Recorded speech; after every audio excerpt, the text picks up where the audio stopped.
Transforming Education for National Development for a Brighter Tomorrow. Good morning, ladies and gentlemen, and welcome to the media briefing of the Education Transformation Oversight Committee.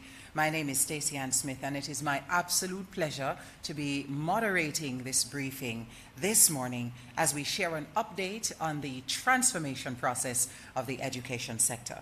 Let me begin by acknowledging the Minister of Education and Youth, the Honourable Favour Williams, the Permanent Secretary in the Ministry of Education and Youth, Dr. Kassan Troop, Chairman of the Education Transformation Oversight Committee, Dr. Adrian Stokes, Acting Chief Education Officer, Ms. Terry Ann Thomas-Gale, Chief Transformation Officer in the Ministry of Education and Youth, Dr. Faith Alexander. Welcome also to the members of the Education Transformation Oversight Committee who are joining us this morning here and online, other members of the Executive Management Team of the Ministry of Education and Youth, and of course, special welcome to members of the media who are here and online to provide coverage of this very important briefing. We do have a tight agenda this morning to ensure that media get enough time to ask questions. So without further ado, let me invite our first speaker, Permanent Secretary in the Ministry, Dr. Kassan Troop, to do the official welcome and introduction.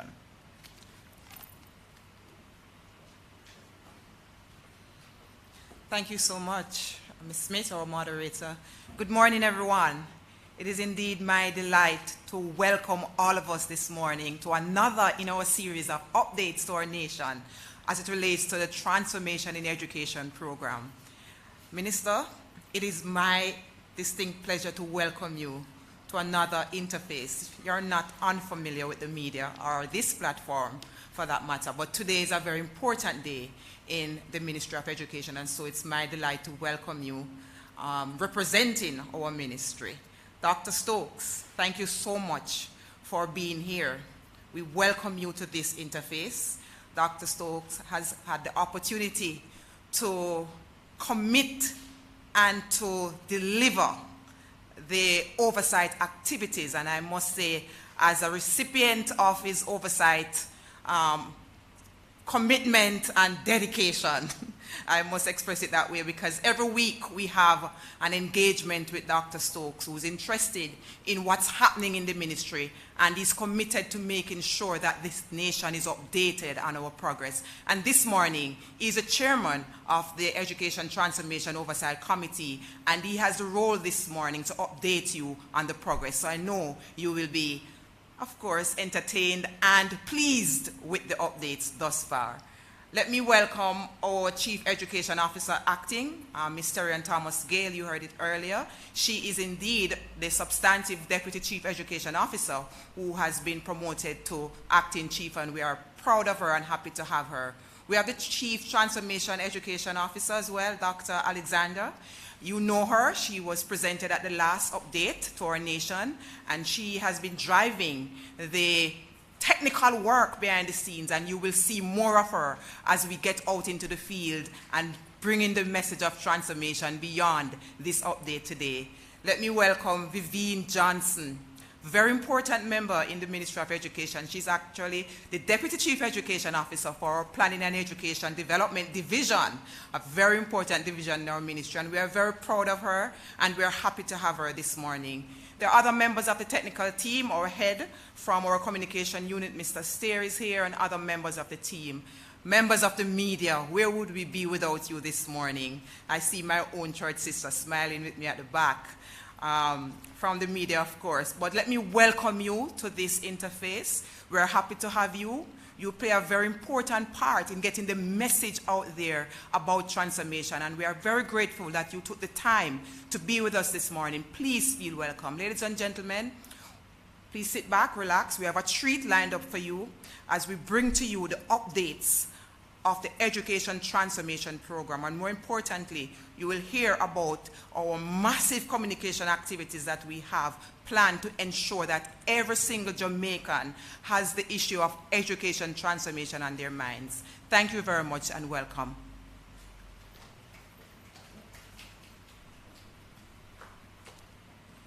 Thank you so much for that, Dr. Troop, reminding members of the media that there will be an opportunity to ask questions at the end of the presentation. So do note those questions. But let's get to our first presenter, Chairman of the Education Transformation Oversight Committee, Dr. Adrian Stokes.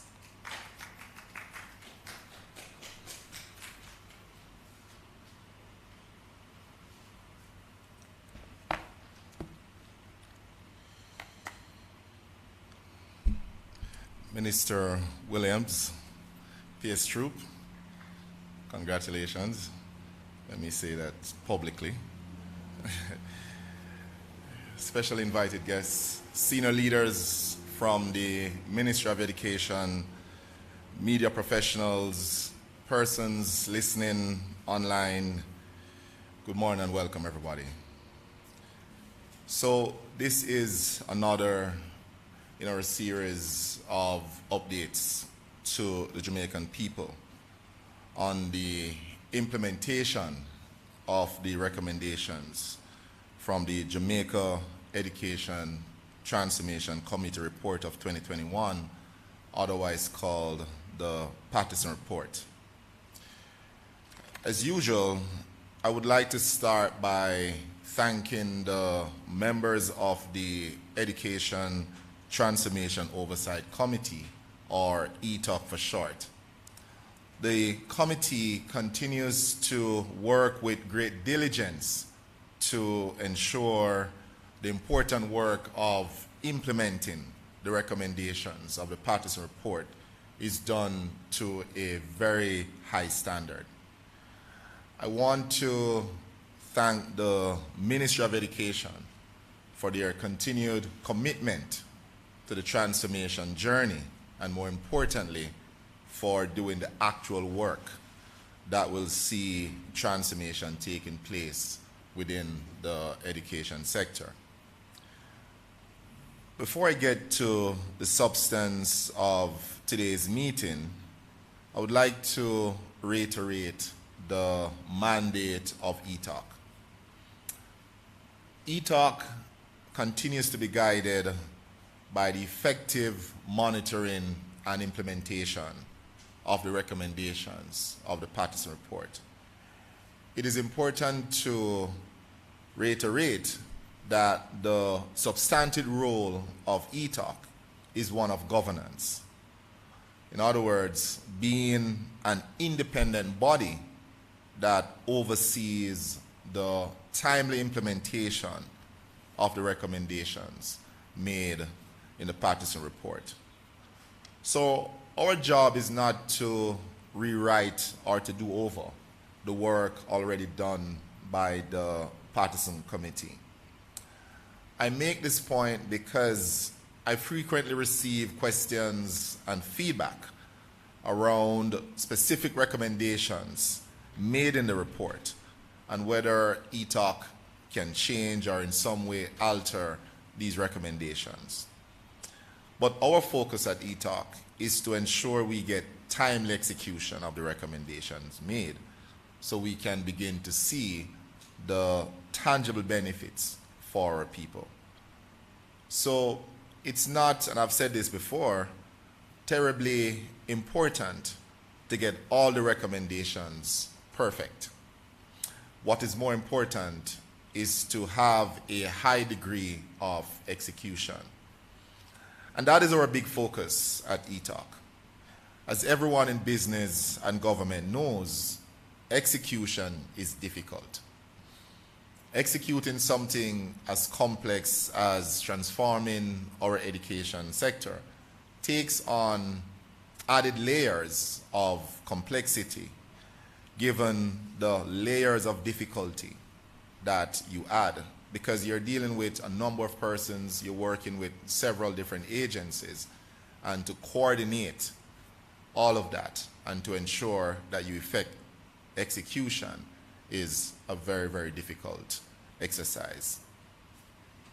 So to this extent, we have been working to ensure a proper infrastructure is in place to ensure sustainability of the transformation thrust. For example, we have completed what I call some very important building blocks as we lay a strong foundation for the transformation effort.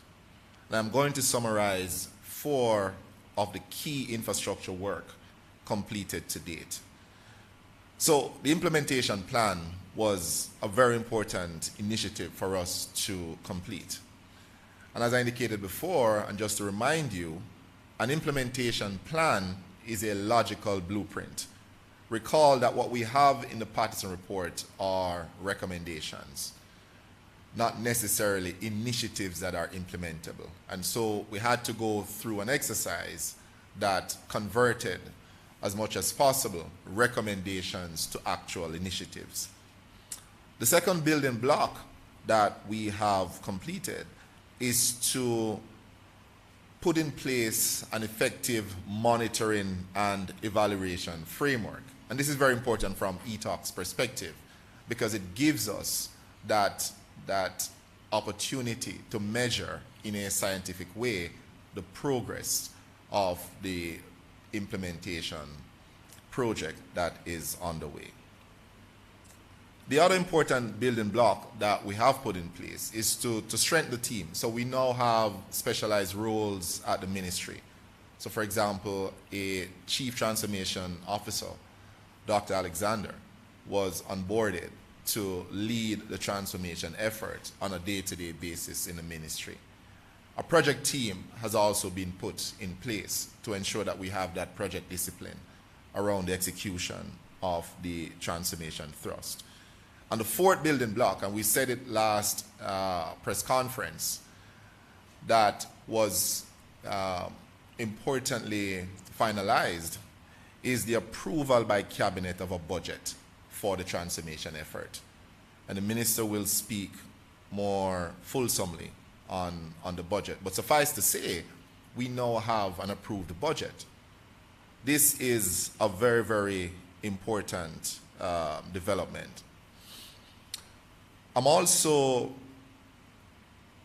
would also like to say that there are other important reforms taking place at the Ministry of Education.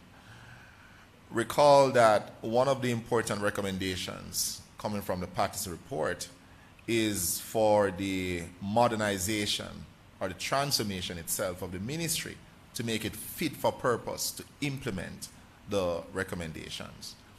So I'm happy to say that the ministry is well advanced with onboarding, let's call them specialists / consultants, who will guide the crafting of the initiatives that will move the ministry to a world-class institution. Before I talk about the progress of the implementation to date, I would like to give persons a synopsis of how the transformation project is organized. And as indicated before, we have built some important building blocks to ensure that the foundation for transformation is strong. One of the building blocks is to ensure the project is properly organized. It has all the rudiments, the robustness of projects that you see worldwide, and the disciplines that usually come with executing large and complex projects, that those are guiding the implementation of the recommendations of the partisan report. So what you're looking at there, and this is just a synopsis, what we have done is to share with you the recommendations that will be completed within a 2-year period. And keep in mind that there are 365 recommendations. So what we have done this morning is just to give the media a sense of each pillar, under each pillar, the initiatives that have been highlighted to be finalized within a 2-year period, right? So if you look under the first pillar, there are a number of initiatives that will start in Q1 of year 1, And we're currently in year one, and year one is the current fiscal year that started in April and will be completed in March 2024. So if you look at the slide deck, what you'll see are the various, let's call them time milestones for the completion of these important initiatives. And under Pillar 2, Early Childhood Education, again, you will see a number of initiatives that are slated. In fact, they have started already, and work will continue on these initiatives through to August 2025. That is the 2-year period that is slated for a number of these initiatives to be finalized. So again, the objective is not to, in the interest of time, to go through all of the initiatives here. What we wanted to do was to share with the public the discipline, the project management discipline that has been adopted for the transformation effort. So let me go to the essence of why we're here today, just to speak on the progress of the implementation of the recommendations to date. So for this period, ETOC is reporting a number of important progress points, and I will list 5 of them. The minister will talk more fulsomely on the work that the ministry completed over the last quarter. So we are reporting that there has been significant progress made with the finalization of the Jamaica Teaching Council bill. So that's one important initiative that is underway and is tracking well. We're also reporting progress with the improvement in the accounting system across all schools. That's very, very important when we speak to governance and accountability with regards to financial management. Ensuring that you have an accounting system that can track and keep proper records is very, very important as we seek to improve governance within the school system. The ministry has started to roll out the Education Management Information System, what they call EMIS for short. And this is a key technology that will improve tracking and monitoring of KPIs within the education sector. TVET expansion plan is now fairly advanced. And again, the minister will speak more fulsomely on that. And finally, good progress has been made with the elimination of the shift system in schools. In fact, I think the target for the current year is significantly achieved. And I will await further word in terms of how we proceed for the rest of this year. And in fact, if we should have a more aggressive target, Minister and PS, for the de-shifting of our schools. Now, at our last press conference, we highlighted communication as a key initiative that the ministry needed to improve. I must commend the ministry for onboarding a communication professional that will or has, in fact, started to do significant work, working with the professionals in the ministry to improve how the ministry communicates with the public. Again, the minister will talk more about the communication effort, but ETOC is encouraged by the move at the ministry to bring in talent, to work, to augment existing talent so that the communication effort can be ramped up. Now, while there are notable positives and progress to date, ETOC notes that there are some initiatives that are lagging, and I want to list 4 of them. One initiative that requires more work to bring it up to date is making the reports from the NEI, the National Education Inspectorate, public. So that's the first one that is lagging, and attention is needed to bring that to a current status. The second one is in the early childhood sector, the initiative that calls for improved staffing and training of the team in the early childhood sector. That's a critical sector, and work needs to be advanced in a more significant way in surrounding that initiative. The third one, and this has the the important role of really transforming our education sector, and that has to do with the implementation of broadband infrastructure in schools. Right? Very, very important initiatives. Sorry. This one is lagging, and I know that there are some procurement issues surrounding the full rollout, but it is quite a substantial, piece of work to be done. It's quite substantive, something that will impact lives in a very big way. And again, we are encouraging the ministry to ensure that the work here is advanced in a serious way. The other important initiative that's lagging that I want to highlight,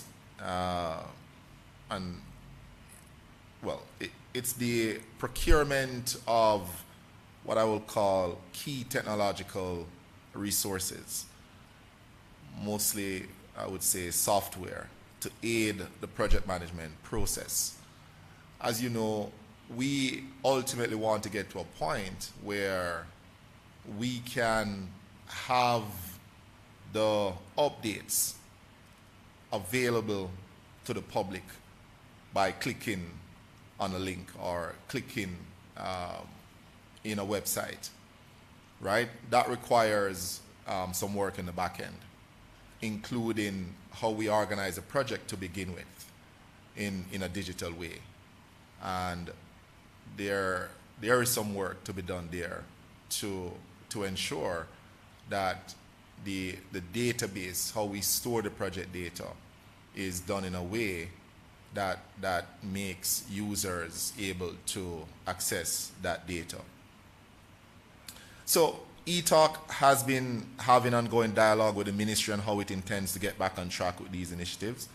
We have received the commitment of the permanent secretary, Dr. Troop. She has a lot of energy. She has just been installed, so fresh and raring to go. We have also received the commitment of the minister to ensure we get back on track with the initiatives within the shortest possible time. As I indicated before, the budget that was proposed to Cabinet to drive the implementation plan has now been green-lighted by Cabinet. And I'm sure everybody will want to hear what the number is, what the budget for the implementation of the recommendation, what that budget is. And I leave that to the minister, right? Minister, I hope you have some definitive word for the public this morning. But what I want to say from ETOC's perspective is that the approval of the budget is a significant commitment by the government to ensure the transformation effort will be funded, not just for this year or the next, but importantly funded for multiple periods, right? If you look at the plan that we have for the implementation of the recommendations, that plan goes or cuts across multiple periods, right? So it's important to ensure that we have that commitment from central government to provide the funds to the Ministry of Education to drive the transformation plan.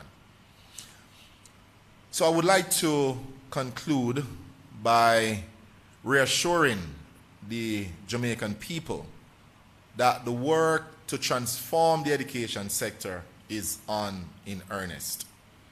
From our interactions with the ministry, and in particular the permanent secretary and the minister, they are working very, very hard to ensure we have broad-based implementation of the recommendations.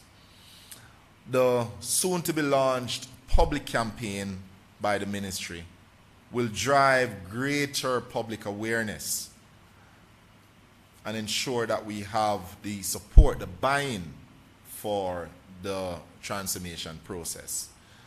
I want to thank you for your continued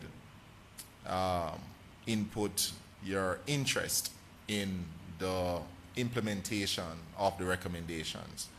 I conclude my remarks here, and I look forward to your questions following the presentation of the minister. Thank you.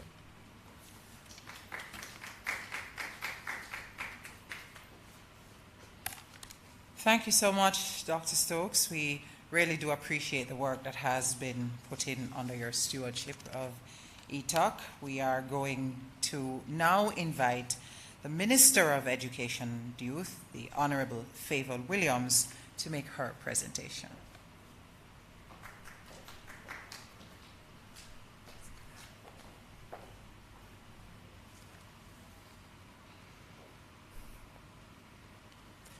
Good morning, everyone. Let me acknowledge our moderator, Ms. Stacey Ann Smith, Dr. Stokes, and members of ETOC. Let me acknowledge as well Piers Troop and the entire team of the Ministry of Education and Youth, those who are online and those who are here in person, members of the media. Thank you as always for carrying our story, the good news from the education sector. Permit me, before I begin, to congratulate, on behalf of the Ministry of Education and Youth, the Jamaica's team that won gold at the Robotics Olympics in Singapore. They took home the Katherine Johnson Award for Engineering Documentation. And as you know, you might have read, this award is named after African-American mathematician Katherine Johnson, who helped to calculate aeronautics that helped guide the return of astronauts John Glenn and Alan Shepard to Earth from space. The award that the Jamaican team got went to the team that best demonstrated the efforts it took to build their robot. And of course, the Jamaican team was captained by Jonathan Smith from Campion College and included Sean Michael Ferguson, also from Campion, Duncan Stanley from Wolmer's Boys School, Glenmuir High School's Terence Grant, Kimmy Chan from Hillel Academy, and Tajay Lee Hall-Watts from AISK. Ladies and gentlemen, this is an example of the greatness that resides in our students and for whom we must continue the transformation work. This morning, I am really excited to be here as part of the reporting that ETOC, which is the Education Transformation Oversight Committee, is committed to doing to keep the nation up to date on the education transformation work at the Ministry of Education and Youth and across the length and breadth of the education system.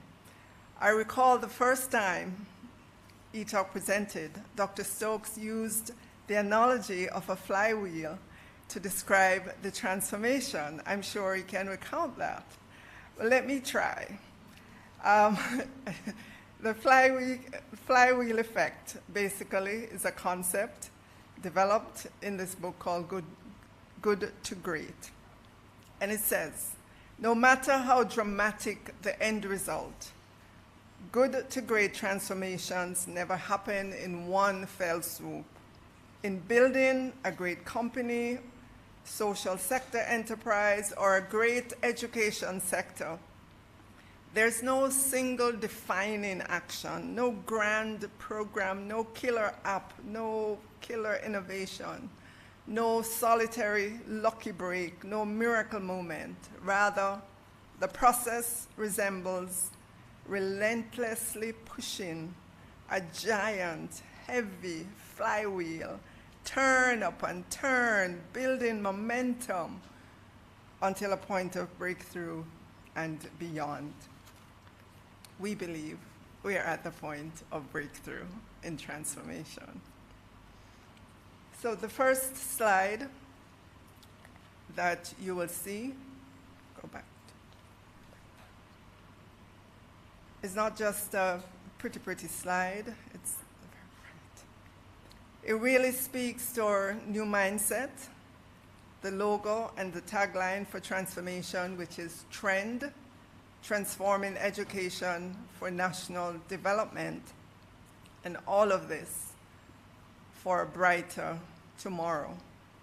We held a series of consultations with key stakeholders across the education landscape and otherwise. We asked what would be the title, what should be the title for transformation? How do we communicate it in a succinct way? And of the many ideas that were floated, the acronym TREND emerged.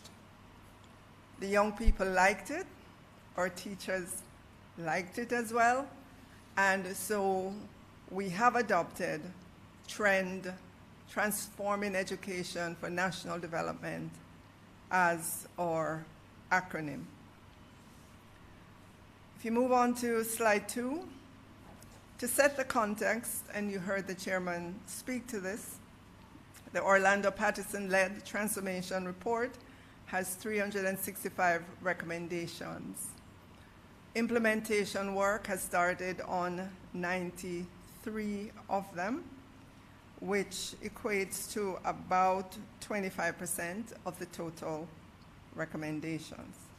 There are 7 pillars. Of course, this morning I'm not going to talk about all 365.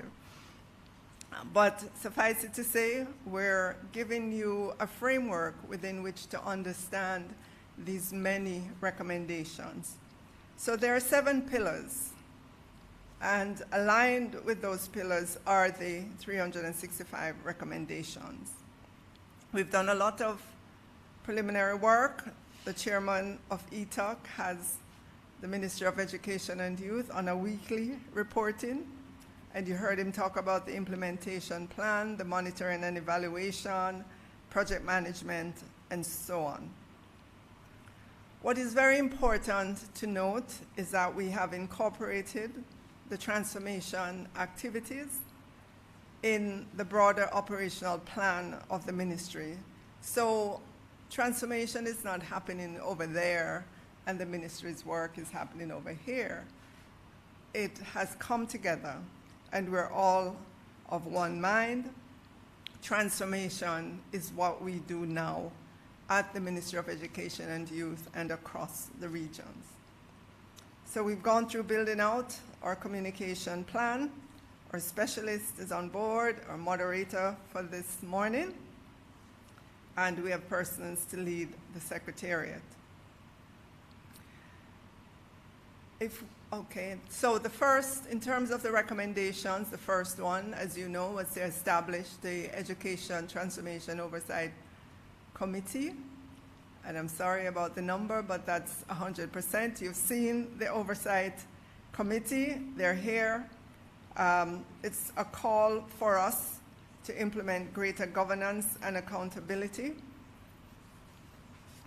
And the first level of accountability is ETOC, an external body, to really look at what we are saying versus what we're doing. And you heard that report this morning from the chairman.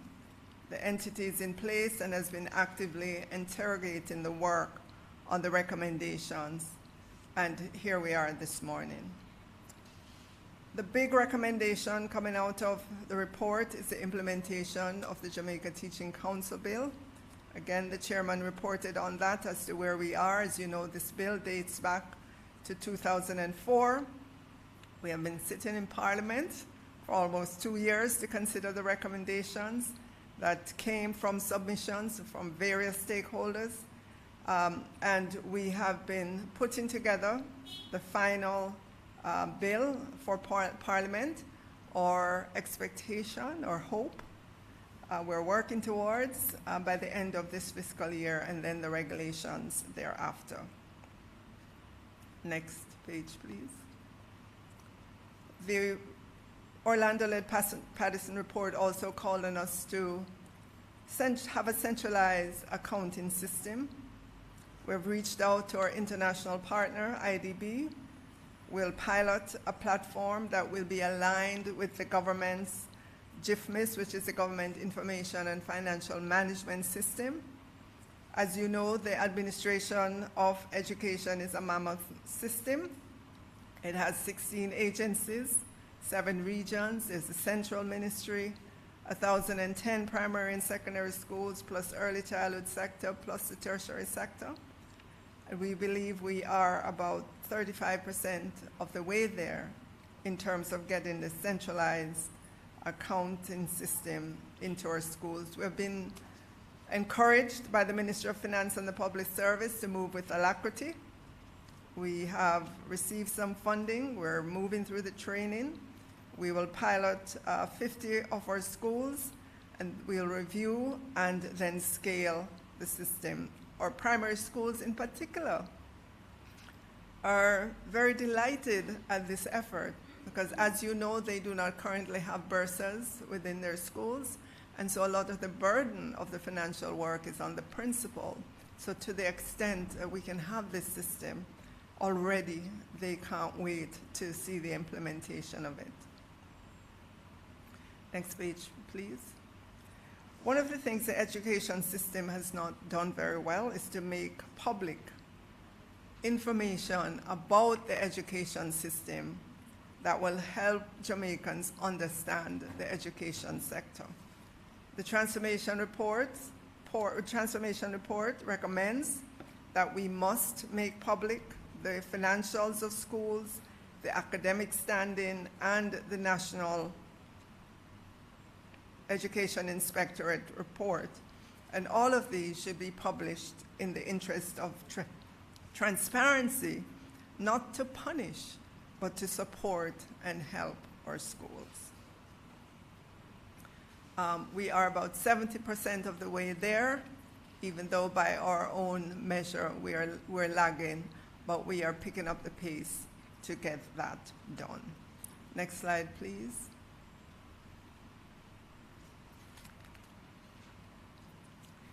All right, so the next recommendation calls on us to implement an education management information system, EMIS for short. This will include behavior alert system, attendance tracking, and academic performance. Just to say a little bit on the attendance tracking, this is for our students. As you know, absenteeism at our schools is an issue. Yes, we have an available space for all our students, but they don't always show up every day of school. We need to get a better handle on it. Yes, we do have data currently, but the data comes to us quite late, because it's a manual process in place right now. And so when you get that data a year behind, right, because it's being collected and collated, there's not much that we can do with that data. So to have an electronic system that to help us do the attendance of students will alert us very quickly if a particular student is absent 3, 4, 5 days. So then we can immediately, almost immediately, try to find out what's going on in the home. Is this child ill or has moved? What is happening? So I'm looking forward to the full implementation and rollout of that. The behavior alert system is another very exciting system, and I believe our teachers in the classrooms will love it because it will enable them to put notes into the system so that the guidance counselors in the schools can be alerted, and they'll be a track to see, is this particular child coming up more than once? And therefore, you can bring counseling service to the child before it gets to the point where a fight erupts at school, and then, you know, it's a little bit too late then. So we have these different programs through the EMIS system that we will be rolling out into our schools. As you know, we had significant work done in terms of assessment of what we have currently, and we were rated incipient, meaning early stage. We have many different software across the ministry. They don't communicate with each other, so we're working with UNESCO to help to build out this education management information system to help us. We were advised to do the rollout on a parish by parish basis so that we can get the learning, and we'll be starting with Kingston and then moving on to St. Andrew. Primary school principals, again, are excited. We have 767 principals. We have employed a team of data entry persons who will go into the schools to do the heavy lifting and help them. But this will help us with our monitoring and with our support that we're providing to schools. Next slide, please. We move now to Pillar 2, Early Childhood Education. We have to move to certification. We're down the wicket with registration, but many of our early childhood institutions are not fully registered. Since the report, we've moved aggressively to get all schools registered. As you know, the government has 70 infant schools and 300 infant departments. All of our government infant schools and departments are registered. The hard work now is the certification. The report calls on us to prioritize 120 early childhood institutions within areas of poverty for certification. We've identified those. Our 100% means the prioritization, getting out there into the field and identifying those schools. So this is the early work, and hence the 100%. Now we have to move to actually do the certification. We've invested some $15 million to work with schools, who the ECC says they're at about 80% certification. They only need a little bit more to get them over the hurdle, and so we'll be working with those schools. We've gotten significant feedback from the schools that have been prioritized. Of course, they are very willing, and they're encouraging us to begin. Next slide, please. Next.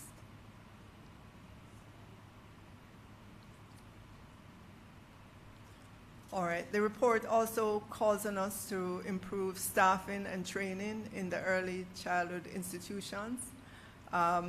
We've completed about 40% of what we're supposed to do. This is lagging. Our plan is to ensure that we have at least a trained professional in all of our early childhood institutions, whether they're private or public, because in our assessment, it has been determined that that is the single most important factor that we have to ensure that we have in our schools. So work is on the way there. That's a budget item, and so we have to move in tandem with the budgets that we have, but it is the goal to do that. Next. Support for parents of young children, including increased parenting programs. I am always happy to talk about that. The ECC itself, the Early Childhood Commission, is way ahead in terms of in supporting parents. They have very active parenting centers. From the perspective of the Central Ministry, we're working with the Ministry of National Security in an interministerial program along with the EU, and you would have heard prior announcements from us that for the last academic year, we managed to touch, and this is our latest numbers at the time I reported it, then the number then was over 40,000, but since then with more data collected, we're seeing that we've been able to touch over 60,000 parents under this ministerial framework. And the target for this academic year in which we are is 100,000 parents. And that's a very high impact initiative. We know that our parents are extremely important in the lives of their children. The report also calls on us to improve services for children with disabilities and their families. We, in terms of the initial work to be done, we're saying it's 100%, but let me qualify. Going forward, each year, there's always going to be much more to do. And let me say what it is that we've done already. We've partnered with 17 private entities to provide assessments. We've established 15 special ed units in our schools. And by that, we mean the children are placed in this unit. They're pulled out from their regular class. They're taught for 2 years and then reintegrated into their classroom. Obviously, we need many more of these special ed units. But this is where we are as a ministry now, and we will continue to improve the services for children with disabilities. Next, please. Our third pillar is teaching curriculum and teacher training. And this is where we, in subsequent meetings, we'll talk about the philosophy of education and the work that we're doing there. We've narrowed that down to 2, and we're circulating it, and I'm sure in short order we'll be able to share that with you as a philosophy that will guide the education sector. Teacher training, which is also part of this pillar, teacher training and professional development, that has been led for many years now by the Jamaica Teaching Council. They've provided electronic platform for teachers to go on. We want to move into a self-paced learning environment because you know that learning is lifelong. We continue to work with our teachers over time to get them more professional development and have it so it's at their convenience, so they can log on any time of the day or night and catch up on professional development. Move on to the next. The extracurriculum framework, we started to do some work there. We're about 10% on track. And that is making sure that in all of our schools, our students have the ability to have extracurricular activities. It's not just around their lessons, but in terms of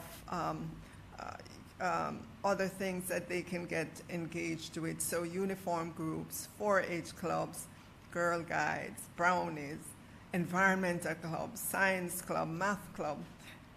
These ask of the students to be attached to something bigger than themselves. And we want all of our children to be exposed to these extracurricular activities in their schools. We know it's going to take a lot of effort to build out, there'll be a lot of manpower required, but we are committed because of the impact that that will have on their learning. Next page, please. The report also calls on us to ensure that we have safe schools. As you know, we're back in the face-to-face environment, and unfortunately, Ever so often, we see the fights in schools. We see it as children are going to school or going home from school as well.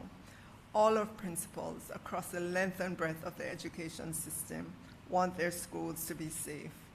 But we recognize that many things happen outside of schools.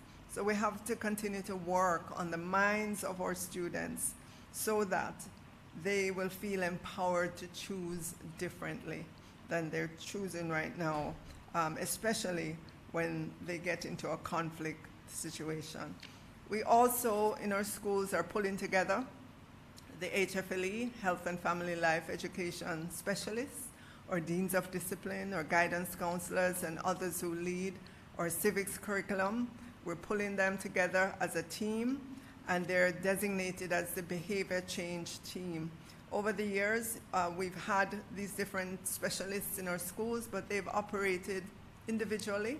We believe that there is more to be gained from bringing them together as the behavior change team to work with our schools. For this year, we've given our schools additional resources to help to support the collaborative working of the team. Next slide, please. Pillar 4, the tertiary sector.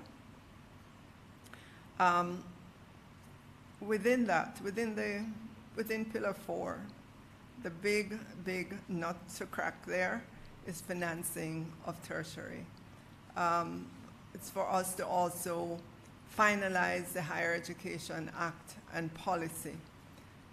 Just this week, I attended a colloquium at UWI where we met with, and yesterday we met with leaders of just the Jamaica Union of Tertiary Students, and financing of tertiary is at the top of their agenda. Capri has done some very interesting work in terms of putting forward some models. We are going to be interrogating those seriously in order to see if we can't begin to improve or increase the number of students into tertiary. Next slide. Pillar 5, TVET in Jamaica. For us, in our high schools, that is where our TVET lives primarily. Our TVET expansion plan is real. We have $400 million from HART to support TVET. We will invest all of this in the TVET areas in our schools. Our high schools, many of them deliver up to 5 subject areas in TVET. The grants that they will receive will help to buy materials. Our plan is to upgrade the labs in 55 of our schools and create what we're calling 5 workforce-ready labs in 5 of our schools. We'll continue to do the capacity building and modernization. Next, please. Pillar 6 of 7, infrastructure and technology. Yes, Mr. Chairman indicated that we are behind in terms of infrastructure and technology. This is where the major work is. If you read through the report, a lot needs to be done for maintenance in our schools. We have been picking up the pace. We've just recently, in the recent supplementary, got some $80 million to help us to do what we call the pre-investment work. So if there's major infrastructure work to be done at a school, we might need to do the geotechnical, we need to do the drawings and so forth. So we've gotten some funding for that, and you'll begin to see us roll out things faster there. But in terms of the broadband infrastructure in our schools, we're about 50% of the way there.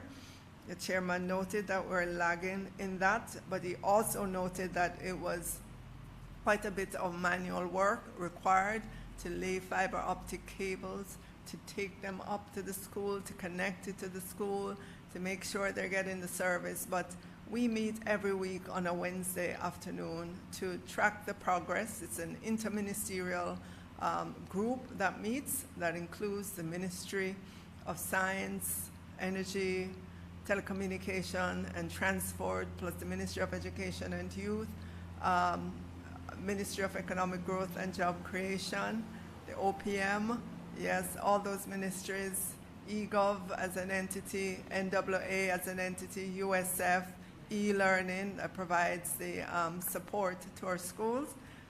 We meet and we are making progress, Mr. Chairman. It's heavy lifting. This is the flywheel. That, you know, we're cranking, and our schools that have received it, they are elated. Just last week I went to Shortwood Primary and Infant, Shortwood Practicing Primary and Infant, and the principal was, oh gosh, he was over the moon in terms of their technology, yes. Next, please. Yes.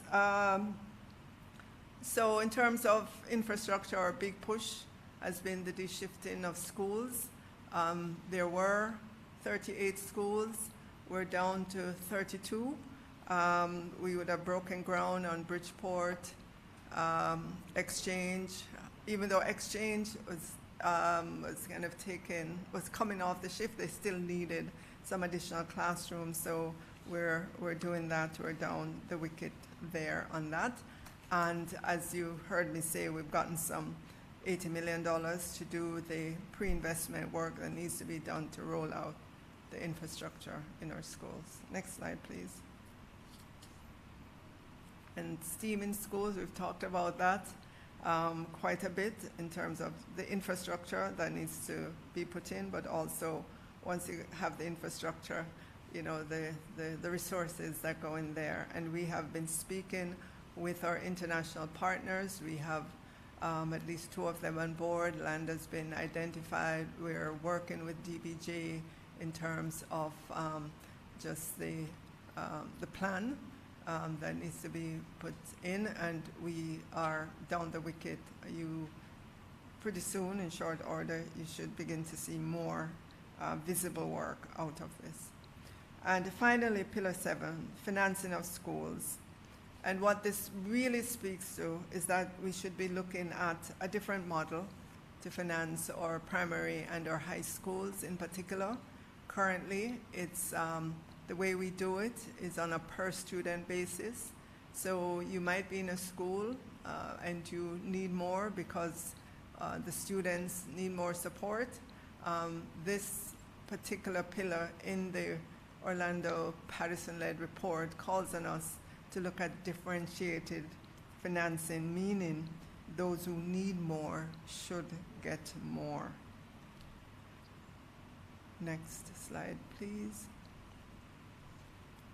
It also calls on us to build a framework to facilitate adequate funding to early childhood and primary education through consultancy, and we are moving apace to get that done. You heard me talk earlier about the trained teacher in each early childhood institution, public or private, and we will be doing this as we go along over the years. Next slide. And finally, I want to just focus again on our communication effort, our robust communication plan. Believe it or not, the report also called on us to have that. The ministry is huge, it's a behemoth, 25,000 teachers, 15,000 administrators, many agencies, many regions, and so on. We need to put in place a robust communication plan to help Jamaicans understand, to give them visibility into the system so that they know what we're doing, and we have begun that process. You will hear, you will feel it in the days and weeks ahead. You notice I didn't say the years ahead because it's happening right now. So you will begin to hear our jingle. Schools will begin to see us, our pop-up tours, town hall meetings, radio and TV advertisements, and so on. All in the interest, not just to jump up, but to bring you information you can relate to, that you can say, yeah, I understand that. Education is trending. They're really doing something there. That's what we want Jamaicans to conclude. because we're transforming education for national development. And that concludes my presentation. Thank you so much.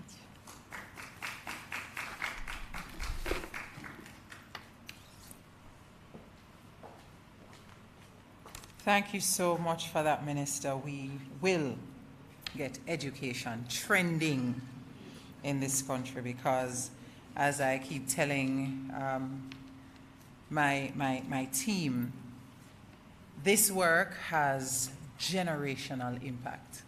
It's not just a work. It's not just a project.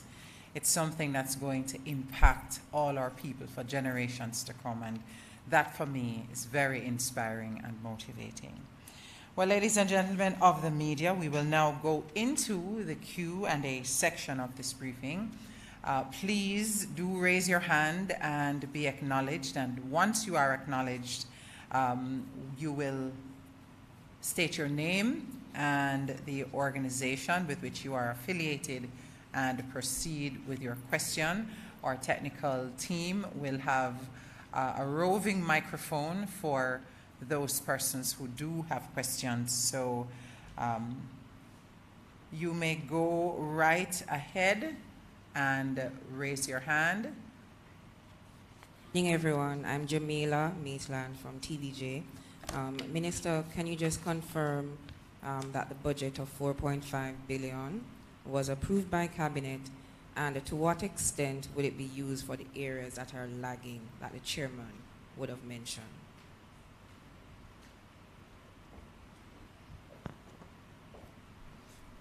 Okay. Thank you for that question, Jamila. I honestly don't know where that 4.5 billion came from. I can say to you that I presented to Cabinet the estimate that was done up by Mona School of Business. They took all the recommendations. They looked over an 8-year period and brought their best minds to help us figure out what would it cost, right? So this is a best estimate that we have, which I presented to Cabinet. And it really runs about 1.5% of GDP annually. And when you break that down, about 2/3 of the cost, or about 1% of GDP annually, is projected for infrastructure and technology. So to the extent that there is spending already done, the press report might have been quoting the kind of significant spend in especially the technology area already that we have done. So we're still refining the budget, as you know, given this is over at least 8 years, then we have to see how it fits in to the annual budgets. Yes, our estimate is 1.5% of GDP annually, but we have to look at that, prioritize what we can get done during that fiscal year, and make sure that it fits in to the national budget as well. I wanted the figure. 1.5% of GDP annually. Well, we have a GDP of about 15 billion USD. Well, when you convert it to Jamaican dollars, it's probably about 30 to 35 billion Jamaican dollars. And again, I have to nuance that. I don't want to see a headline that says we're going to spend 30 to 35 billion annually for transformation. That's not the headline. This is an estimate of what this report and the 365 recommendations will cost if we are able to implement it over an 8-year period. We have to work within the confines of our national budget, and the national budget is formulated annually. So for us as a ministry, we have to look and see what are the things we can reasonably implement during the fiscal year and work to get that in the particular budget year and ensure that we complete it. So again, this is an estimate that was done by a professional. We accepted the estimate, we presented it to cabinet, but it's not to say this is exactly, precisely the spend that we're going to see. That would be impossible.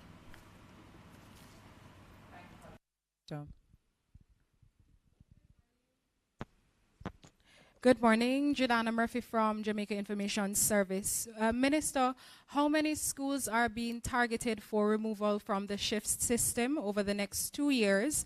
And secondly, will schools with multi-level classrooms be transformed in this process? Ask you to define multi-level classroom. You're talking about one, so 2, 3 there's floors? Some schools with grade 5 and 6 students in one classroom, okay, being instructed by one teacher. All right. All right. So let me start with the shift school. I know that there's some incorrect information out there. Prior to the pandemic, when I asked about shift schools, the number I got was 38. During the process, where we are right now, actually, with the work that has been done, there are 32 schools still on shift.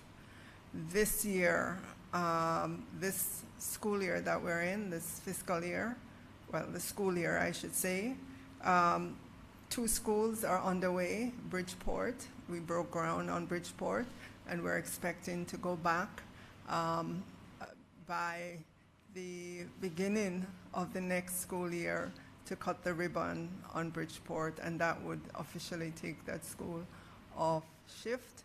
We've also are adding some additional classrooms at Exchange Primary. Right, they were de-shifted, but they're still in need of some additional classrooms, and so the work has started there. As you know, Black River was officially de-shifted with additional classrooms and all the infrastructure work that goes with that, expanded bathroom facilities, expanded teacher staff rooms, and so on, labs that go with that, and so that's the work that we have been doing to de-shift our schools. With regards to schools with multi-grades in them, only in small primary schools, multi-grade schools, you really will see that. In some schools, maybe, if they do not have a particular specialist teacher, they may combine classes, but it's not widespread in the system. Morning again. My question is for the chairman this time. Chairman, the last couple of press conference we had, you weren't so pleased with the progress. I sense a little bit of excitement, but you can just expound on me, where are we on track with that 2-year projection that you outlined? And what's the timeline? Do you see some of these issues that are lagging? What's the timeline that you see that it could come on track? So the infrastructure ones are, I would say, fairly complex for obvious reasons. The issue of the broadband rollout, as the minister indicated, they are working assiduously. Our job is to ensure that we provide whatever support, but importantly, to work with the ministry to find ways to speed up the implementation. The making public the NER reports, I think that's an easy win, Minister. I'm not sure why that would take very long for us to get that back on track, PS Troop. So I'm very hopeful that those reports, or at least a framework, can be put in place to make those reports public in an ongoing way, right? So I think that's a low-hanging fruit, right? The acquiring of technological support, right? I think they are looking to use a system called Asana, I believe. They require a particular license to make it functional for the purpose of managing the project. For example, having the persons who are actually doing the work update their initiative in real time, and so that the data can be consolidated and sliced and diced in different dimensions. I think they're fairly advanced. In fact, I had a discussion with the PS yesterday, who assured me that she's working with the team to move that forward. And so I expect that to be finalized within the near term. With these projects, and as I indicated before, these complex projects, you're going to have things moving around, from one quarter to the next. I think what's important, and this is something that I've been stressing with the ministry, is to ensure that the infrastructure is in place, right? Because what that does, it ensures predictability, it ensures that you can pull different levers to get back on track, right? Importantly, ensuring that you have the right people, right? The talent is in place, because that's very, very important as well. That is an ongoing process, right? They have done some work to onboard key personnels. The communication drive is an example of that. They have brought on top talent to work with the ministry to augment the team that is at the ministry. And what you're seeing, for example, on screen, trend and all of that lovely looking, graphic that you're looking at there, that is an example of the output that we're seeing from the communication team. So I'm very, very happy that once they move into, let's say, full launch around communication, we're going to have, or at least see, a much better output from the ministry. And importantly, it is being done in a way to ensure sustainability. Because what we're trying to avoid is, in one quarter, we have some good results on the communication front, and then it falls off going forward. Transformation must be sustainable, which means that the processes, the systems, the people have to be in place. It's not reliant on an individual. And so it's taken a bit of work, but I'm very confident that the commitment is there, at least at the top of the house, at the leadership level, to do what is necessary to get back on track with the initiatives that are lacking.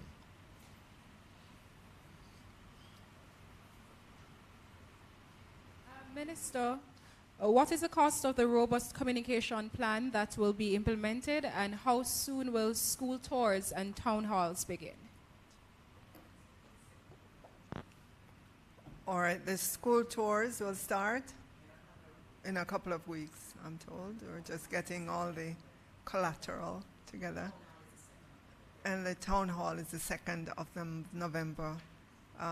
In terms of the cost of this, Dr. Troop, okay, Dr. Troop just gave me the answer.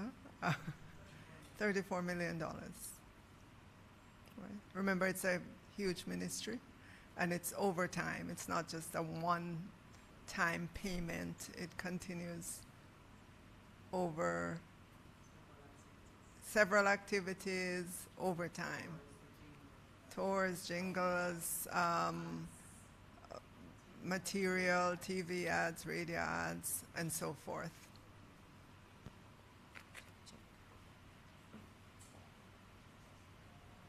Jamila again from TVJ. Can you just confirm the accounting officer for the program right now? Is it the Chief Transformation Officer, or is that still the permanent secretary? And for the Chief Transformation Officer, can we hear from her about what's been happening since we last met? So for the first question, it's the permanent secretary who is the Chief Accounting Officer. Dr. Choop, you want to add anything to that? Okay. All right, okay.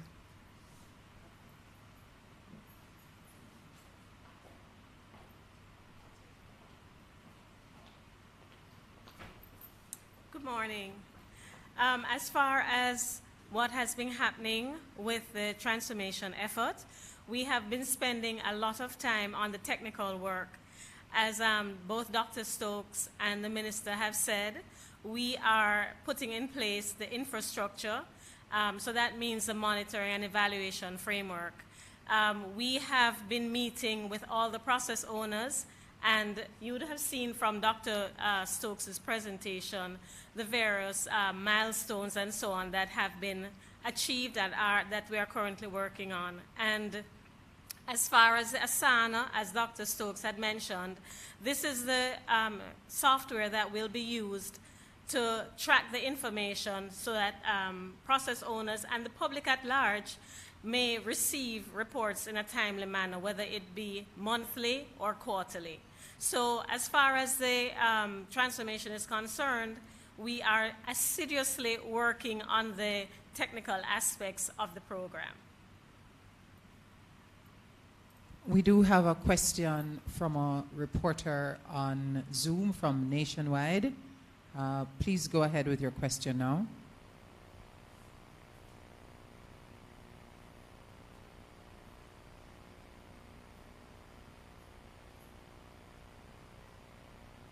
All right, the team is... Okay, go ahead. Okay, yeah, my question to Minister Williams is, has there been any collaboration with the National Security Ministry to help in the completion of the safety in schools part of Pillar 3, I believe? Absolutely. We work hand in hand with the Ministry of National Security and our international partner, the EU, on safety and security in our schools. We have a very ambitious program with parenting. We are running in several of our schools literacy programs to help our students, because we're understanding, and we've seen not just an understanding, we've seen demonstration of when our students are better able to read how that changes their behavior.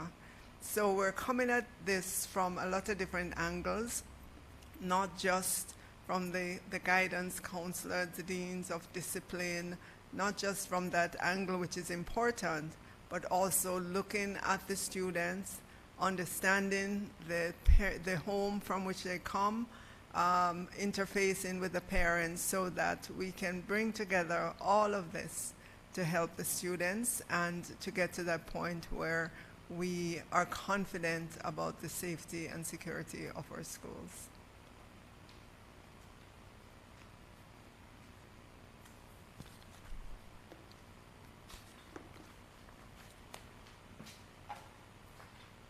Thank you so much for that, Minister. Ladies and gentlemen, we are out of time. For members of the media who may still have questions, I invite you to reach out to the Communications Division of the Ministry of Education.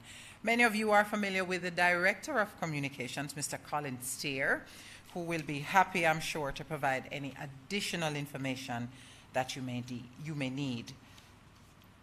We are now at the end of this morning's media briefing of the Education Transformation Oversight Committee.